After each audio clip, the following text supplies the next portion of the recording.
on est des gens d'image, donc on voit des images que ne voient pas les rédacteurs. Il faut surtout avoir quelque chose à dire. On ne peut pas nous demander d'être neutre. Le dessin de presse, s'il devait se rapprocher d'un boulot journalistique, ça serait plus celui d'éditorialiste que d'enquêteur. Il faut que ça choque, mais faut que ça soit drôle surtout. Ce qui me régale le plus, c'est quand j'arrive à faire rire tout de suite. Les gens regardent le dessin, ils se marrent, et puis 30 secondes après, ils ont honte d'avoir rigolé. La force du dessin, c'est que ça permet un second degré plus évident que dans le texte. On peut, grâce à l'humour, faire passer des choses et que ça soit moins attaquable qu'un texte. Un dessin, ça doit être un coup de poing dans la gueule.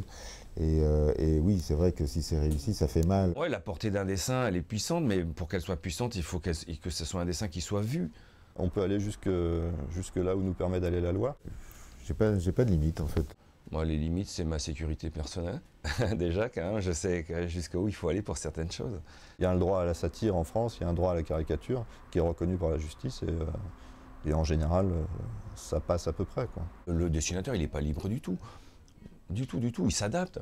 Aujourd'hui, c'est ça qu'on le demande. Le métier de dessinateur, il est mal payé, il est mal considéré. Aujourd'hui, on est des mercenaires. Le dessin restera toujours populaire dans le sens où de toute façon c'est la première chose qu'on fait quand on est tout petit. Le dessin est plutôt bien vu mais pas au point d'investir dedans. Le métier de dessinateur existera toujours, maintenant c'est sur quel support.